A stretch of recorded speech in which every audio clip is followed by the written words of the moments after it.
What's up, guys? It's your boy CF3. CF3. And it goes a little something like. I'll keep you all summer, and after I'll keep you all summer. What's up, guys? Welcome back to the channel. I wanted to start a new series, basically where I'm just going to interview former high school or potentially college football athletes. And I come with a script that they already are prepared for. They already know the questions on it, and they had time to think about these questions. Gave them a couple of days, and we're going to be asking my buddy Chris Cortez, who I already introduced. So I think we're just going to jump straight into it, and hopefully you guys enjoy this kind of content, trying something new, trying something different. So let's get into it. So first question, did you like offense or defense more? When looking back at it, I don't really like. I got all my accolades through offense, but I don't know. Offense had its ups and downs. Defense had its ups and downs. When I look at it, when I really look into it, defense, I was like always kind of tired if we were going up against a high tempo offense. Mm-hmm. But then when I was on offense, I don't know. I just felt better, so I'm probably gonna have to go offense. I feel like that's kind of like where I just felt comfortable. Defense, sometimes I just didn't know what I was doing. I feel you. It's my personal favorite too. So, what was your most memorable game? There's a couple of them actually. Probably my senior year on senior night. That was a pretty cool game. That was a cool game. Played against Van Buren. We didn't really play that good. We were down in the second half, and we came back. For me, being able to play at Doncaster Field, that was my last game, and the way that the game played out, I think that was more memorable for me than my actual performance. Performance-wise, probably Pandora, my junior year. That wasn't probably my best game ever, but memorable-wise, I feel like I made a few big plays in that game, probably more than I've ever made in high school. And you know how that went down. Our running back scored, what was it, a 60-yard touchdown at the end of the game, and it came down to like a missed Hail Mary by Pandora. We won the game like 35-34. But that game, I had probably 3 or 4 pancakes and 2 sacks, and those big plays were probably my most memorable in my high school career. That's sweet. Yeah. When was the time in football you faced adversity and overcame it? It was right after my junior year, winter of going into the second semester of high school. I got diagnosed with Wolff-Parkinson-White syndrome, and if you don't know what that is, it's to dumb it down for anyone that doesn't know that kind of stuff. It's like electrical pathways which cause my heart to palpitate. It causes extreme fatigue, and I knew something was wrong because that entire football season, I find myself like gasping for air, being really tired. And there's pictures of me taken by multiple people throughout the season of me with my hands on my knees, or gasping for air. So I knew something was wrong. So I got diagnosed with that. And then trying to come back from it in football, it was really, really hard because they went through my legs with catheters. I had 2 ablations. The first one, it got rid of the sudden death stuff, and then the second one was kind of like cleanup. But they went through my veins from my legs and went all the way to my heart, and trying to come back from that was really hard because it was really painful to move. And lifting, I was so tired. My chest hurt, my legs hurt. I had to have lost 20 pounds in gains. I just couldn't lift what I used to, and I wasn't as fast as I was just because it was just hard to move and how tired I always was. But I overcame it through the support of people like you, my coaches, other close friends and good teammates, and I was able to come back my senior year and have a good season. It's awesome. Yeah. What did you take away from your freshman year, then going into your sophomore year, going into your junior year, and then finally your senior year? Probably the one thing I can take away is what I've taken away from football in general, going all the way back to elementary, was you just gotta keep working at what you're good at. For me, that was run blocking and bull rushing on defense. That was something I was always good at, and I didn't spend my time really trying to be amazing or the best at everything. So I focused on just being the best at what I knew how to do and what I thought I was good at. So I worked on that the most, and I wanted to just be decent or good enough at the stuff that I wasn't as good at. And I think it really paid off in the end because I thought I had a pretty good career. Yeah, I agree with that, 100%. Especially for all the accolades you have, for sure. Who was a notable player that you played with, or he could be an absolute stud, or someone you would like to recognize you think deserved to be like an underdog? Can name a few. Nate Sheets, Will Flick, Jack Bates, and Ethan Frazier, and Riley Hessinger. Those are guys that I'm very thankful to have gone through high school football with. They made me a better player and a better man just because of the way they went about everything. And they'd always beat me in practice every single day, every single week during the football season. They'd give me everything they had, and just that preparation of me having to give my all because they were giving their all prepared me for every single game on Friday, which honestly, I look back now, and those guys and a few guys on the scout team were probably the best linemen I played against my entire career. That's awesome. I agree. When you played your last snap and the clock hit 0, what was going through your head? Kind of an unpopular feeling. Kind of relieved. I don't know. At that point in the year, it was about probably homecoming, maybe the week after, mid-season. Coach McGrain gave us a talk in one of our class. I can't remember. He said there's a difference between a job and a career, and that really stuck with me because, in my opinion, a job is something to do because you have to do it, and a career is something you want to do because you love it. And I broke it down, and it's the difference between liking something and loving something. And I loved the game of football from when I started till probably about mid-season, and my love for it kind of just went away.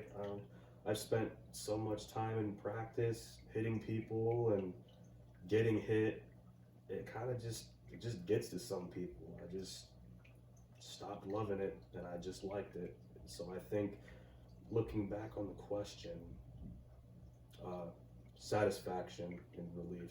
I was satisfied with how I did that day, and we played a really good team in Macomb. They were really great that year. They went deep into the playoffs, and they were just a better team that night. And looking back, I was satisfied and relieved that it was over, and I was satisfied with what I had accomplished and what I have on the field that night. So now we're going to transition and kind of like, we had football questions, and now we're going to do just this overall high school experience. So the first question is, so we're assuming that football was your favorite sport or extracurricular. What was your second favorite activity that you were involved in, and why? You mean like a sport or Extracurricular, anything. Honestly, Boy Scouts, dude. Being in Boy Scouts with you and some of the other guys, that was a pretty good time. We don't really travel like anywhere of note, but in Boy Scouts, with you, I got to go to see the Smoky Mountains, and then we went all the way down to the Florida Keys. That was really fun, and also in the fact that we got taught really good life lessons on how to be better men, etiquette, how to cook, how to set up a tent, little manly stuff. Yeah, I agree. That was awesome. Yeah. Even though you missed the Minnesota trip. Even though I missed the Minnesota trip, which, yeah, you sounded like you had a really good time. That was my favorite one. So. Of course, I missed the best one. Yeah.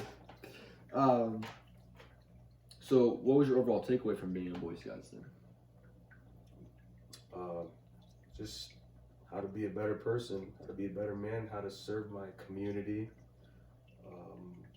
And I take the lessons that I learned from Boy Scouts in my everyday life. I try to be a helping person around my college campus.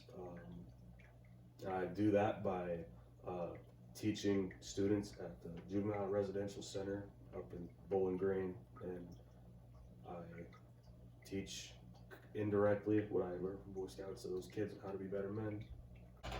So that was more of high school, and now these next couple questions are for more to get to know Chris, who he is as a person. So the first one is, who is Christopher Cortez as a person? Christopher Cortez as a person, I would say that he is, or I guess I am, I like to think of myself as a pretty humble guy overall. I don't know. I know it's kind of ironic a humble guy's talking up himself, but I think it's true. I mean, you never see me out boasting about my accomplishments, what I've done. I'll answer any questions about accomplishments, and then I'll just leave it at that. I don't really like going in depth about my accomplishments or my achievements. So to answer that, I'd say probably humble and quiet and modest. I mean, that's exactly why I'm doing this interview and trying to get more people exposed, because there's humble guys like you out there. They don't talk about their experience. I feel like experience with small town football, just small town environment, and past high school and college athletes. I feel like it's so important to expose those humble guys that just have those accolades but never get to truly show it. So, I think it's good. You're doing this. Appreciate it, man. So, when was a time in life you faced adversity, and what was something that you learned from football to help you face with it? In life, I'd probably say the same exact thing, but that I faced during football. But I mean, I'll look at it through a life perspective. Same thing. I was diagnosed with that heart condition, and I missed 30 days of school. I was out for an entire month because I had to be quarantined because I tested positive for antibodies of what was going on in the world back then. I don't want to be demonetized. A lot of people can't say what it is. We had staying home for a whole month. I felt weak. I was always tired because of the medication I was given. It slowed my heart rate down, and doing schoolwork was really hard. But one thing that I learned from football was to just keep chopping, man. Just keep working. There's always a light at the end of the tunnel. So I just sucked it up. I said, I'm gonna get through this. So I just pushed myself to stay awake. I turned in my stuff. I always made sure I did a lap around the house so that I was at least doing something physically. I wasn't allowed to lift either because it would make my heart palpitate. So I'd always take a walk around the house, let my dog outside. Just the little things. That's another thing. The little things in football. That's also what football taught me. Just do the little things right. and to just keep working because we'll always reap what you sow. Yeah. And then so like just the last like life question, what does football tell you about life? Football's taught me how to be a good team player. I feel like that's a little cliche to say, but it's held true. You'll see some guys on every single team, known to man, play for themselves. Nobody really likes them because, they play for themselves. They're kind of like mean. Play selfish, jerky. Me, in 8th grade, I was kind of like that. I don't think I was really the best teammate because I was caught up in being a fullback, getting to touch the ball. But I was served some, humble pie in high school. I put it back on the line, and it really put me in. And being also a freshman, really taught me how to be a good teammate, and it always taught me that. There were a lot of good players on that team our freshman year. It always taught me there's someone better than you, and you just have to accept that. So yeah, one thing that football taught me about life, one thing I plan on taking from football is how to be a good team player, and I want to be a good team player. And at the school, my future school, I'm going to be a biology teacher at. I want to be a good team player, but my students getting better and me getting better and working well with my other teachers, no matter what their beliefs are, their background, or what you have it be. So second to last segment, but basically it's one segment because one more question left. This one's kind of for my ego, of course. So playing ball with CF3 questions, okay? What was it like being CF3's best friend growing up? Just like any other relationship, it's got its ups and downs, but if you're truly a friend with someone, you'll always keep in touch with them. And I feel like, I'm here. That's true. You are here. I'm proud of that. Well, so I wouldn't trade it for anything, man. Being one of your best friends or being one of your closest friends, it's it's a two-way street. I like it. It's nice.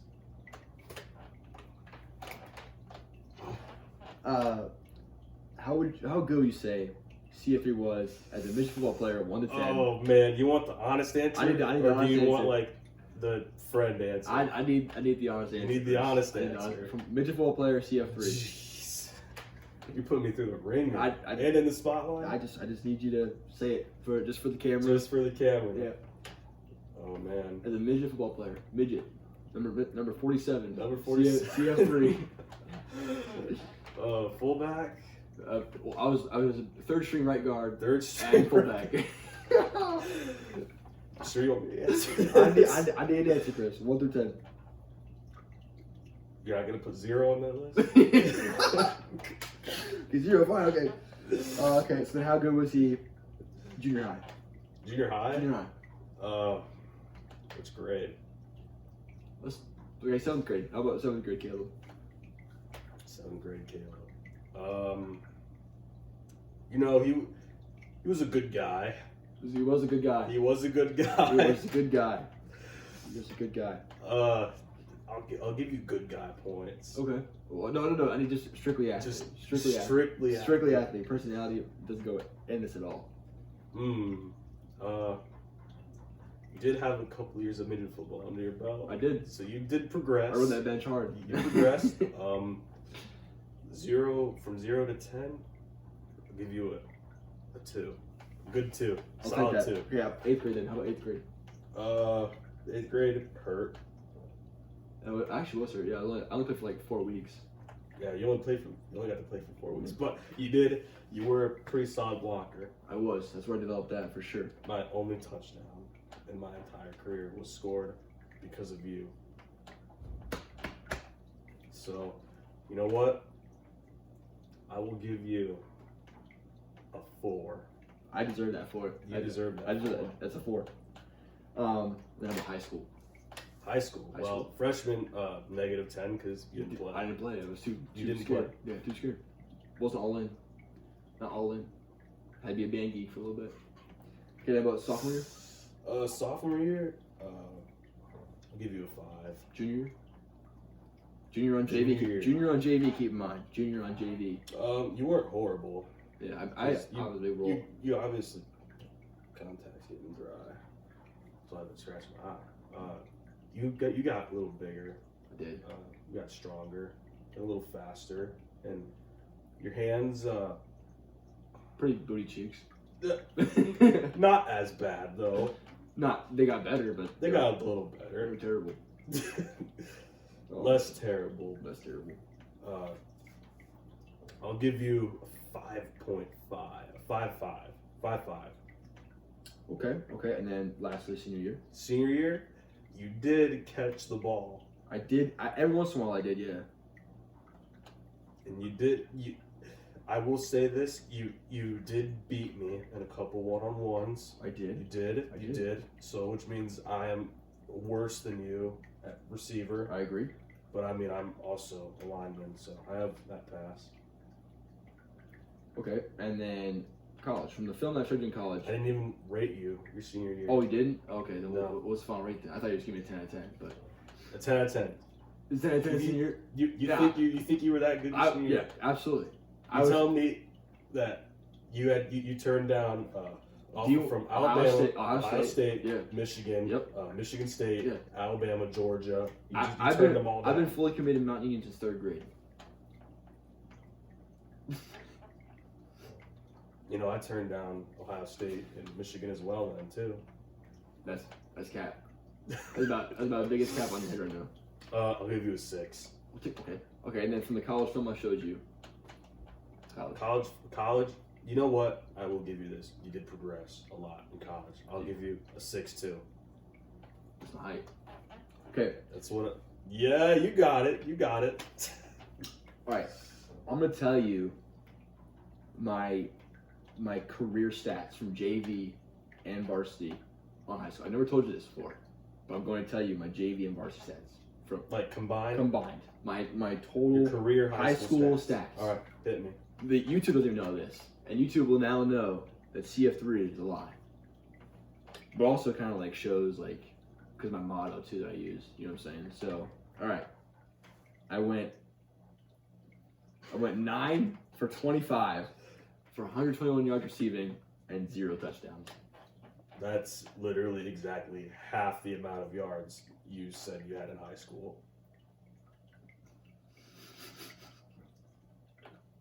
You should have stuck with. You had like 3 catches for 47 yards. But Yeah. Well, at least you're honest now. At least you're honest. It's out there. CF3 went 9 for 25. Hey, for and 121 you know yards what? And you know what? You already surpassed it with your yardage in practice. That is true. Scout team is fun. They haven't even seen. Like I can't even show you guys my college film, but like it's awesome. So what I've gotten so It's far. not bad. It's not bad. Yeah. So in conclusion, now that you are a freshman at BG and experiencing a different side of education and a different community, what's something from AHS that you took with you as a tool for success? Wow, that's a pretty deep question. It is a deep question. It's a very deep question. One thing that I took from AHS that I plan on carrying me throughout college and probably later in life as well. Yeah. Well, I kind of already alluded to it. How to be a good team player, how to think for everyone else, and not just myself. And I think that's something that can be said for all great teachers. You know, because that's my ultimate goal is to be a best biology teacher, obviously ever, but there's always someone going to be better than me. But obviously the best biology teacher that I can achieve, and to do that, I always got to think for my students, and to do that, you got to be a good team player. And Arlington, not even just football, but projects, tests, group work. You know, name anything. But yeah, teamwork. I want to make my tests And in BG, what was the word that we learned in BG? Equity. Not equality, equity. Because the difference between equity and equality is you're treating everyone the exact same. And equity is you're embracing everyone's differences. And you make it so that they have the equal opportunity to succeed. Whereas equality is everyone is given the same exact stuff regardless of their needs. And equity is accounting for everyone's needs so that everyone has the equal opportunity to succeed. And to do that, you need, and in order to achieve that, comes back to teamwork. So I want to be a good team player. And I feel like I've done that very well, and I've started early, as I've told you already said before, working at the Juvenile Residential Center of Northwest Ohio. I got kids coming from all over the state that go there, and I feel like I just carried that there through making lessons based off what my students prefer, or how they learn, whether they really get something, or maybe they don't get something, or maybe they can't learn as fast. I always try to cater my lessons to them, to their needs, and do that. You gotta be a good team player. So yeah. I think it's a great final point. So, thank you for your time, Chris. Thank you for having me. I hope your channel blows up. Dude, me too.